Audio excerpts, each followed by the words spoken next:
Hello and welcome to Angel Talk. I am here with the one and only Jacqui Nguyen. Jacqui is an online fitness coach. She's a business owner of Beyond Performance, and she excels in pulling a woman's highest potential and quality of life to the surface. Let's welcome Jacqui. Hello. I'm so excited to be here. We are so excited to have you. How are you doing today? I'm doing pretty good, going into my next show. I'm already on peak week, and when food gets a little higher, your spirits get a little higher. So that's always a good sign. Yeah, when you say you're on peak week again, I'm like, okay, because you just competed and there was 13 days in between, right? Yes, which I don't know how we already got to 7. Yeah, kind of like after you compete, it was like, okay, we're right back in peak week again. Quickly, yes, and it was a interesting mental and physical transition. Yeah, so I know a lot of our listeners are really interested in your story because you just placed second at Junior Nats, which is so amazing. But at the same time, second place can be like mentally the hardest place to get, right? Absolutely. And it's really funny you highlight on that because this was, I would say, out of all the years I have been competing at national shows, this is the first time that I think I was ever bummed that I got second place. I have always kind of had a lot of pride in my response and my reaction to not winning. And I think that's a big part of what's gotten me to where I am now is because when I would place just shy of my pro card at shows in maybe the first few years of stepping on those stages, I'd always be like, I'm so excited. I can't believe I placed third out of all of these amazing physiques, which is really, yes, what's happening internally naturally for me.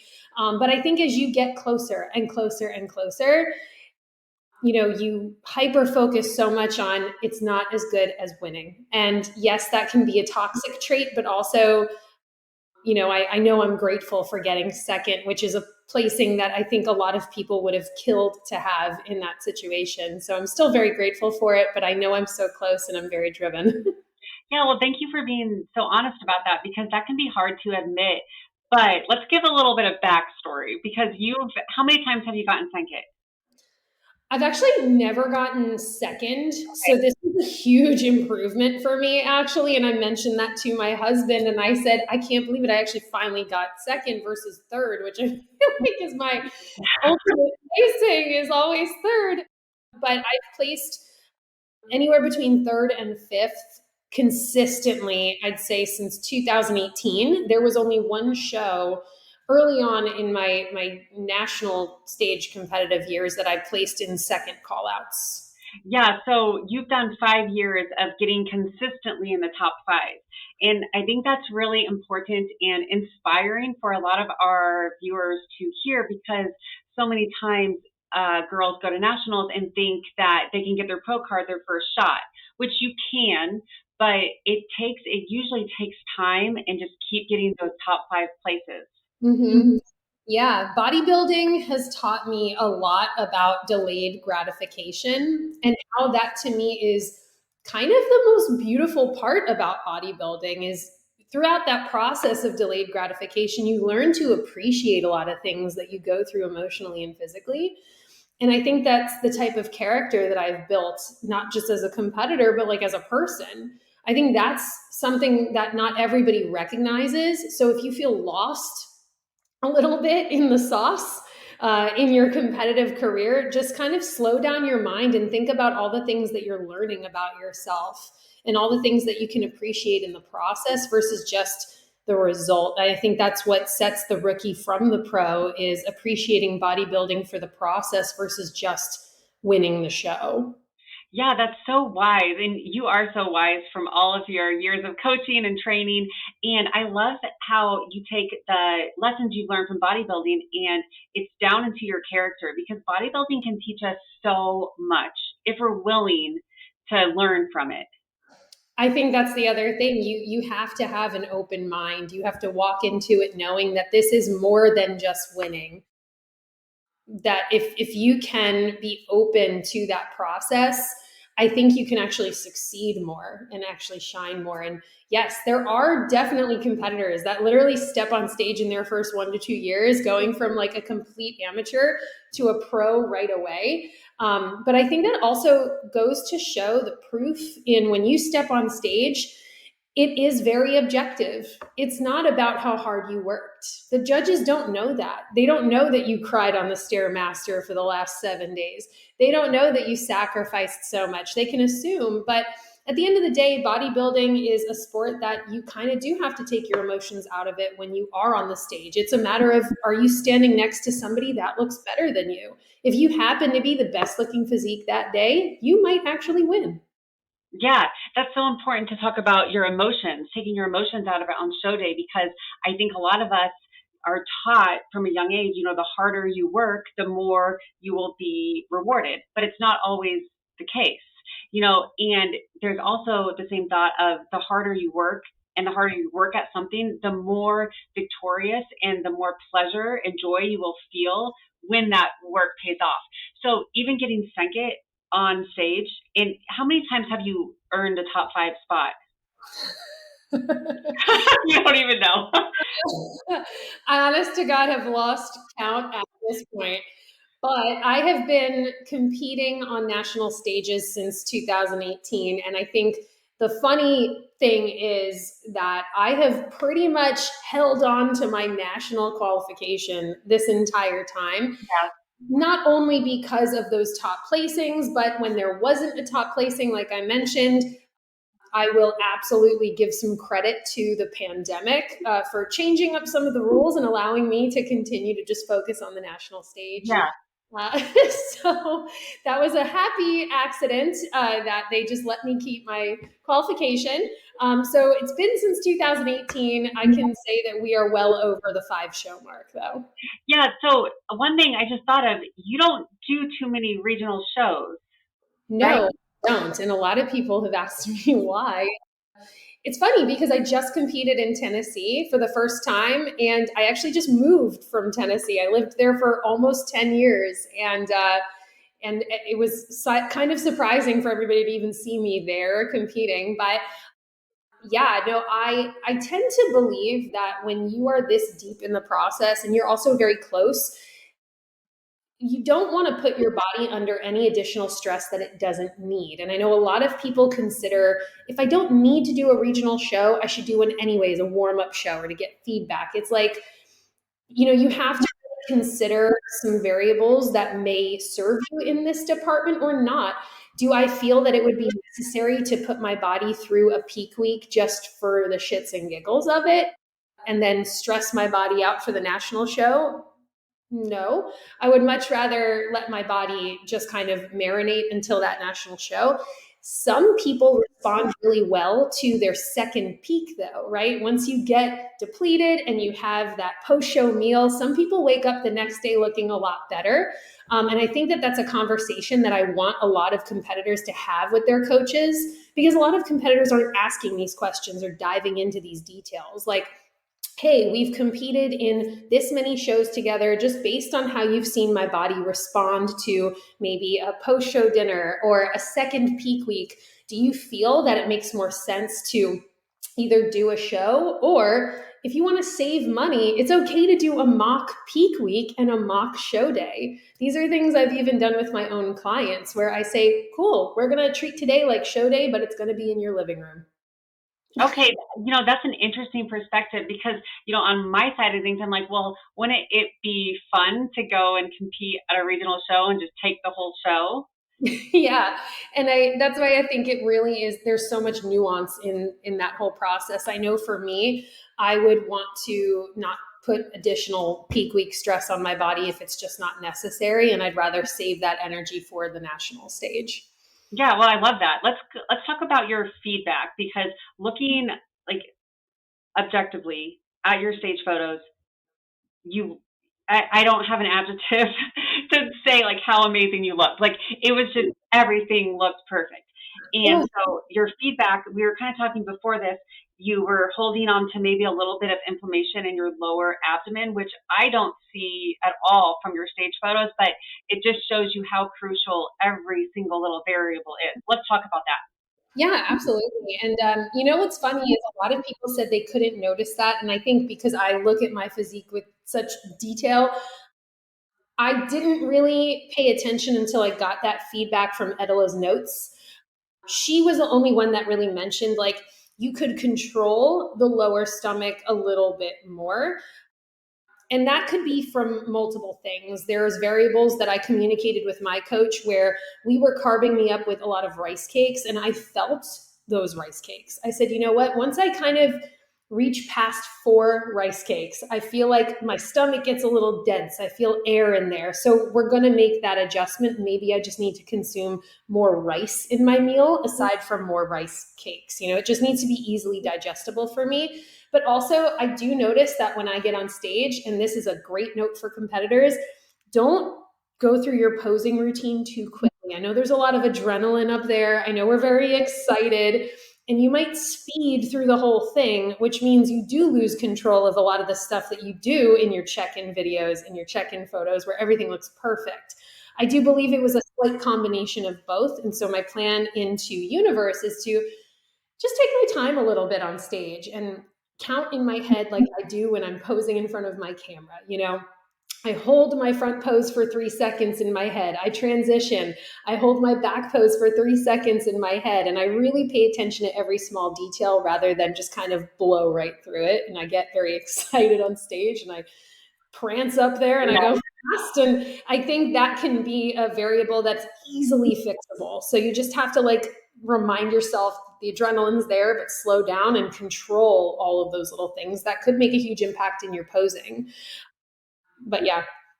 Just hearing you talk about all of this makes me realize how knowledgeable you are as a coach, because there are so many variables and it's like you're just spot on. You know every single variable and how to fix it and how to approach it. And you talk about the sport from such an athletic mindset versus just kind of, I don't know how to explain it, but you talk about it from an athletic perspective of, you know, playing with the variables and learning from your body. And I know you have a history of SIBO. Does that have any effect on your lower abdomen? Not really. You know, I didn't really have too much of an aggressive issue with my gut health. I think it was a matter of things that were more in my control than anything else. I communicated so much with my coach on my gut issues, and luckily, I chose a coach who's experienced in handling a lot of these things. I think if you have and you're searching for a coach, you should ask a lot of those questions and say, like, hey, like, I want to look into X, Y, and Z. Do you have experience with that? Because again, if that's not the case, then maybe you're working with the wrong coach. But he was able to really apply a lot during my off season to help improve my gut health going in. You know, I think that's a really loaded topic, but I think that working with a lot of young and amateur new competitors, and then on top of that, also just being able to talk to a lot of competitors backstage and hear their story. And, you know, I think we have to understand that going into any type of contest prep, whether it's for a smaller show or a bigger national show or even a pro show, this truly isn't just a bucket list thing. It's, you know, a lot of people who step into contest prep, you know, who do it just to say, I want to just say I can do it, or, you know, I would love to hope that this fix my body image problems. There's a lot of different reasons people go into contest prep. It's kind of equivalent to just saying, like, hi, it's a Tuesday. Today I'm going to go join the NFL. You know what I mean? It's that same idea, you know, and I think people go into a contest prep, regardless of how experienced you are, and they're almost like hit with this brick of like, oh God, if I really want to do this right, I have to do it right. And I think we get really caught up in our environment. We get caught up in people who don't understand why we're doing it. It alters our decision making, and it really does affect the amount of effort you put into it. I think if your goal is to get to a place where maybe, and not to in any way like boost myself, but if somebody looks at me and they say, I really wish I could get to that point, I want to get to that state of conditioning and leanness. I want to place second at that national show. I want to get the top 5. I think you have to have a very real and hard conversation with yourself that to get to that point, you must give it 100+% of you. There really is no sort of like halfway mark to getting to that point. You have to say no to a lot of things. You're going to have to wake up that hour early to get your cardio done just to fit in your workday and all the other things you want to do. You probably have to say no to just being around other people and going to events because you know it's going to negatively impact your mindset. You're going to have to make that sacrifice if that is your goal, to get on stage and to bring something that's actually competitive, right? Not to just say you stepped on stage. And I think that this is something that people just aren't willing to really give up all the time, and they don't know how to maybe make that call to either stop their contest prep or they're afraid of disappointing other people. This is not an easy thing to do. I know it looks glamorous, but to get to that moment where you've got the makeup on, you've got the tan on, you've got the suit on, and you look so glamorous and perfect, to get to that point, there is a lot of stress, a lot of crying, a lack of sleep, absolute disastrous hunger. And I think if you're willing to understand that it's going to be an incredibly hard road, no matter how long your prep is, if you're prepared to make that sacrifice, you will absolutely bring something that you will be proud of and what will reflect your work and will reflect your coach's work as well. Yeah, I think that is so crucial to understand. And a lot of times I think it takes going through the process, going through a prep and seeing how hard it actually is. Because, I mean, for myself, I did my first show back in 2013. And after I stepped off stage, I go, I'm going to go get my pro card. And, for a while, I was like, I'm going to get it. I'm going to get it. And then I realized the amount of sacrifice I would have to make in my life to get my pro card. And when I tell people, like, because people will ask me, oh, when are you going to get your pro card? When are you going to go nationals? Like, well, I really don't have the desire. I admire those who have that drive and that dedication and are willing to make that sacrifice. But for me, I know the sacrifice that I would take on my business, on my life. And so I do not aspire to be an IFBB pro, and I'm willing to admit that. If I wanted to be a pro, I would definitely choose the IFBB professional league route. Don't get me wrong. Yeah. But I think it's very important for people to understand, when you are setting your goals up for shows, if you just want to be a regional athlete, that's fine. It doesn't take as much as a sacrifice. But if you say, I want to become an IFBB pro, that comes with a lot of sacrifice. So what are your tips on navigating that sacrifice? Absolutely. I think you have to recognize if you're in a position like me where I'm a business owner, you have to communicate a lot. You have to tell people where you're at and not be afraid to tell people when you can't give your absolute best self to something. I feel like I've learned to communicate with my environment, with my workspace, with my coworkers, with my husband, with my family. The communication really helped set up my environment for that sacrifice versus just trying to find my way through it without anybody's help or not really sure what I need from other people. But with sacrifice comes support, and you have to communicate that type of support. Do I feel that if I didn't live in a household that 100% was on my page all the time, would I be able to get where I am today? Probably not. I have a husband who is a dietitian and fully understands what I'm going through, and he's very patient with the process. Wait a minute. Does he fully understand? He has supported me since day one. I've basically been a competitor since the day we started dating. Yeah. So I know that he completely supports you, but I'm saying, when you are having those extreme hunger moments, you're so tired, it's taking everything you can to just move. Does he understand that? He does. And I do feel that, I'm lucky to kind of have an environment that maybe only 2% of competitors actually have. He understands because he does understand the science of Yeah, definitely. for me, physically and psychologically, and he's incredibly patient. So I really think to help you kind of like get more in tune with the sacrifice you have to make, you also have to pair it with your communication and really set up your environment and your support system. Because here's the thing, bodybuilding is an incredibly selfish sport and it can be very isolating. But if you truly have the people around you who are cheering you on and who are helping you when everything is tough and who give you the space when you need it and who don't guilt you and don't push you to only do the things that will make them feel better, right? Like we've got friends who go, oh, no one's going to know if you just have like one wine, or one sip or something. Like, communicate, be very loud about what you want and your goals, because if you don't, this is really where you will fall behind, because you're going to be hyper focusing on what other people want from you, disappointing them, making other people happy, not really knowing if you're supported. It's going to really skew your mindset throughout the entire thing. Yeah, that's really helpful for people to hear.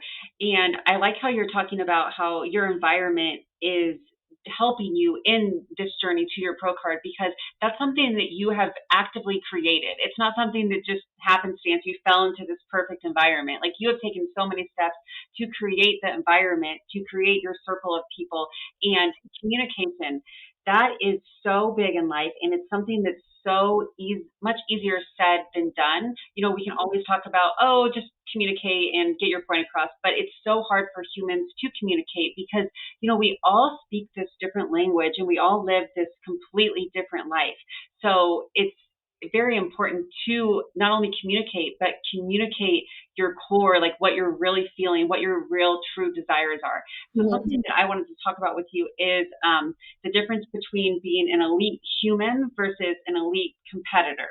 Yes, I love that I mentioned that. But before I even dive into that, I think I also want to just highlight communicating with yourself to help your sacrifice, because you have to really dig deep into why you're even doing this in the first place. If you don't understand your why, then you can't move forward with success at all. Do you have any tips on how to better communicate with yourself on that? Like, are you journaling about this, or what sort of things do you do? I really think that you have to just take a moment and slow down and look back at your life and what you're really looking to accomplish in the long term versus just the short term. For me, it's not about looking extreme. For me, it's about finishing what I started, because I've struggled with that my whole life. I've struggled with never really accomplishing anything that I truly felt really proud of. And bodybuilding is only in my control. I'm the only one who can make these results happen. I am the only one who can bring my absolute best. And so for me, it's just really taking a moment to reflect on my entire journey and the things that I struggled with mentally and physically. And I always felt like I had this missing factor in my life. And this to me just kind of proves that I can continuously finish what I start, that I have full control over my success and my results. And that's my why, is that like it really empowers me to love the things that I can accomplish. So I think it's, yes, you can journal, but I think it's also, you have to slow down life for a second. Yeah, hearing your why is so interesting to me because when I'm hearing you talk, I'm like, wow, Jacqui, she has accomplished so much in her life. You have this booming business. I mean, you were a successful singer songwriter. You've done things, you've accomplished things that only people can dream of. And you're still saying, I want to finish what I've started. I've never feel accomplished. And that is sort of part of being a bodybuilder. It's almost never good enough, but Yeah. you still are content. Never satisfied, but content is kind of the way I look at it. Well, it's like, when I look back at all the things I've accomplished in the music industry as a dancer growing up, I felt like a lot of those opportunities were being taken away from me against my wishes and will as I got older. And the one thing that I truly realized about not just bodybuilding, but just health and my training, right, is nobody can take that away from me. I can do it whether or not I get on stage or not. It's in my full control. It will never be stripped from my life. So that to me is why I stick to it. I love that. Thank you for sharing. Yeah. Okay, let's talk about elite human versus elite competitor because I love this idea. I always tell people, this is something I've said to so many competitors and even my clients throughout my life, is you can't be a successful competitor unless you're a successful human. You cannot live for the stage. You should be getting on stage just because you can. That to me is really what sets people apart. So for me, right, whenever I stop prep, there's never this like switch that just goes off and I just remove all the things that I do in prep, whether it's making better nutrition choices versus I continue to keep like my training routine in some manner. I always have goals. I always want to be able to just fluidly blend into life and health season versus like you're either in prep or you're not and you're just treating your body like total trash. And it's like you're two different people, Jekyll and Hyde. And so I always tell people, like, to be a successful competitor, focus on being a successful human with yourself and also your relationships. So for me, this is my final season before I take the longest break that I've ever taken in my competing history. I've taken, maybe 8 months to close to maybe 12 months off, but it was always an off season to get ready for the next prep. Mm-hmm. Is okay, I'm going to take a moment to just focus on bringing back my energy to my marriage and my relationships and my relationship with food and my body. I want to be able to be in a place where I can eat more intuitively and maybe change the modality of my training and focus on just improving me as a person. And when I'm able and ready to get back on stage, it's not something I feel like I have to start from square one again just to get back to that place. I can just pick up where I left off and improve from this season, which in bodybuilding is just always about improving. You're never done. So I always tell people, like, if you want to be an elite competitor, you have to give just as much energy to your life, your relationships, and yourself versus just living for the stage and then being a completely different person when you get off. Yeah, I think it's so important to really define those core values in life. For you, it sounds like your marriage is one of them. So make sure when you're prepping, are you filling your marriage bucket every single day, which can be very easy to not. Because I have been there before where, I put my marriage and some things that are my true core values on the back burner. And then when I realize it, I'm like, whoa, Kara, you need to really just like go back to your core values and evaluate what are your priorities in life. Mm-hmm. Okay, so you are competing in 7 days, 8 days. Mm-hmm. What show is that? It's going to be Universe in Teaneck, Universe. New Jersey, which, by the way, very excited that this is the first national show I get to drive to. Oh, wow, because it's in Pittsburgh. No, it's in Teaneck, New Jersey. New Jersey. Okay. And it's also the town I was born in. So that's very exciting and almost. Wow, it's like it's meant to be. It's the town I was born in at Holy Name Hospital. I'm from North Jersey. This is my energy. This is my home space. But it's great to know I can drive to the show because I can, I don't have to be strategic about packing. I'm bringing my rice cooker, by the way. So I mean, I'm going all out. But how far of a drive is that for you? It's only like 2.5 hours. Okay, that's amazing. Yeah. So, okay, this is getting exciting. So after Universe, do you have any plans after that?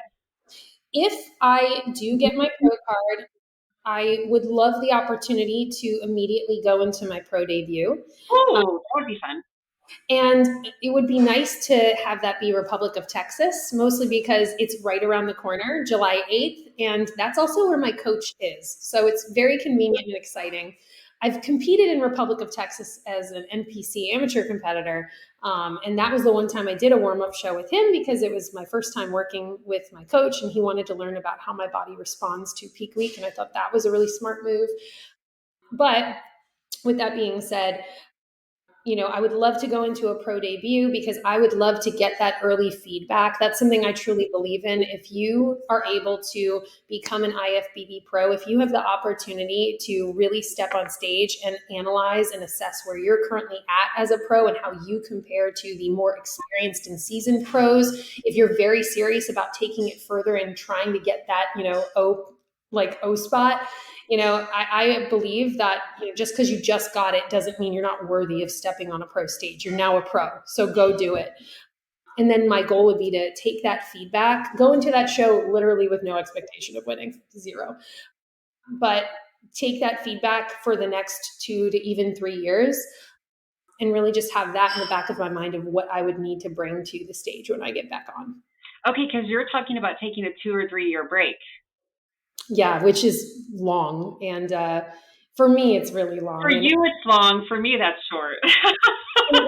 for me, it's because I want to be able to have the opportunity to have a family and Yeah. get my back to a healthy state where, my reproductive hormones are thriving, and I can do that. And for me, I think it will be good to also take a break from tracking my calories as strategically as I do, and relax and go on date nights, and just treat my body like a temple, and just maintain my health and happiness. And when I get back on stage, I also think that it will be a good time for me to enjoy prep again, because I think what's triggered me to really make this decision is that this prep was very stressful, that I think I had the hardest time I've had in a while. And maybe that's my sign that, okay, it's okay to say you're a little burnt out. The stage isn't going anywhere. I'm telling you, anybody hearing this, if IFBB and the NPC stages got through a pandemic, it's like a cockroach. It's going absolutely nowhere. That's so true. And it's so helpful to hear, because even myself, I'm like, oh, I want to compete again. I want to compete again. But I'm like, it's not going anywhere. Just calm down. I'm taking, Yeah. my body likes long off seasons. Mhm. It takes me a long time to gain muscle. And I As had a really hard decision, because my third backup show was going to actually be the first time I'd step on the Masters stage, because Pittsburgh Masters Nationals is actually on my 35th birthday on July 20th, which I thought was going to be like this big moment, like, oh my God, what if I go pro on my birthday at Masters? But I had to have a really hard conversation with myself and say, can you make it that far? And I can't. And that's okay. I don't feel bad about it. And I'm I happy. absolutely love that you are able to have that hard conversation with yourself and make that choice, because I would say most people can't do that. They No. would just keep pushing and pushing and pushing, and see the detrimental effects down the line. And it's funny because it's 4 weeks, and I've had a lot of people say, it's just 4 weeks. I'm like, have you been in prep? 4 weeks is not just 4 weeks. That's 4 weeks of a lot of stress, Yeah. a lot going on in your mind and your body. And I'm so proud of myself for not having anxiety over saying no. In the past, I used to be like, nah, keep going, keep going, keep going. And I can guarantee I will not bring anything impressive to that show.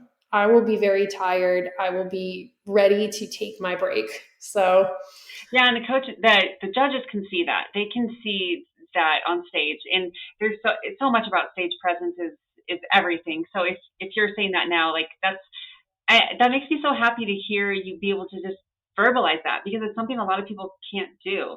Okay, as we wrap up here, something you said really resonated with me. Well, I guess it made me laugh, so I wanted to share it.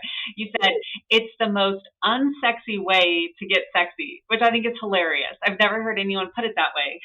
yeah, this is my motto in my entire coaching philosophy, whether I'm kind of verbalizing this to new competitors or people who aren't competitors and they just want to be in their best body. Getting sexy is not a sexy process.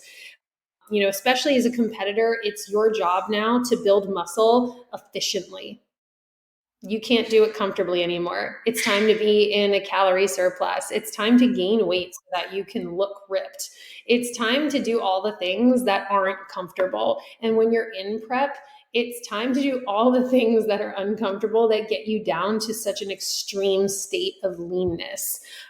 You're not going to look good, throughout the day. You're going to decide that makeup can go in the trash now. You're never going to brush your hair. You're going to smell all the time because of all the you have to do. You're going to have to, eat certain foods that, probably don't even smell good either. And you're going to have to do all the things that just do not make this glamorous or easy. And yeah, that's that. If I could have a bumper sticker, it would be that. Well, you know what? You truly love the process. You truly love the journey. You love the grind. You love all this. You love not brushing your hair and pushing your body to the extreme, and you love the unsexiness of it. And that's what makes you such an amazing competitor, because it's not about that. ending place. It's not about the top of the mountain. It's a journey to the top of the mountain, and you can totally tell that from everything you say and you preach, and it's so authentic, and it's very refreshing to hear. Yeah, I think that's my purpose as a coach is to be an open book and never come off on the internet like everything's always perfect. Like if I'm having a really hard day, I have no problem telling other people about it. I have no problem letting people know that like I can't think right today. I'm not showing up for myself today, or this day is like really getting to me. Or I would rather people see maybe competitors that they look up to having that same mentality that maybe even those amateur competitors or just people who are thinking about competing might be going through. And I think that just social media in the last, honestly, probably the last like 5 years or so has really transitioned from IFBB pros just being like, spokeswomen, right? Always looking perfect, always having the perfect airbrushed look and outfit on, like, posing with a product or something, to like us showing up on social media and really talking about like what life is truly like and who we really are as people.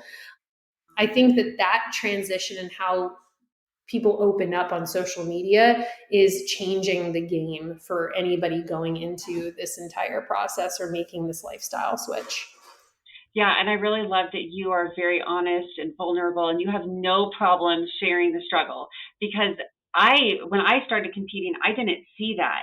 To me, I saw girls on social media that did a show, then they got their pro card. Life was so easy. It was so great. And that's what I saw. So I have noticed in the past 5 years or so, people really opening up and being more honest with, there's something beautiful about the struggles. There's something beautiful about the journey of all of this. So as we wrap up here, if there was something that you could go back and tell yourself after your first show, what would it be?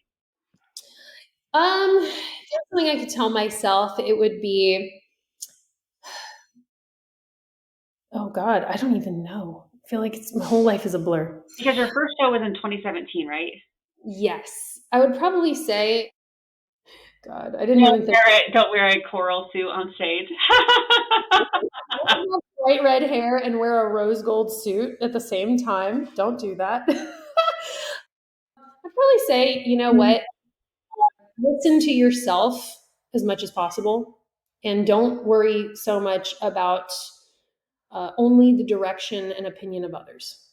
I love Go that. with your gut. Go with your gut. I spent a lot of time focusing on other people's thoughts. And I think naturally, without forcing it, I started really listening to myself more and trusting myself more, which, to be honest with you, when it comes to that sort of flow, that transition I talked about going from prep to not in prep, that's where you really thrive and you start to trust yourself more. Wow, that's some really powerful words. Really listen to your gut and listen to yourself and not the opinions of others. That's a reminder that I need to hear every time, every day, to Same. listen to myself, don't listen to others, because as humans, that's how we evolve. So that's such a very, very wise advice from you, Jacqui. And thank you so much for sharing everything you have. Everyone go follow her. She competes in 8 days, and we cannot wait to see what she does. So thank you so much for being. I'll be much better this time about being on social media that day to follow all the fun. So, Well, I will be stalking you next Saturday. yes. All Okay. right. Well, thank you so much for having me on this. I love talking to you. It's always so much fun. Yes, thank you. I hope you have the best day ever, and we are all cheering very loud for you. Bye. Yay! Bye, girl.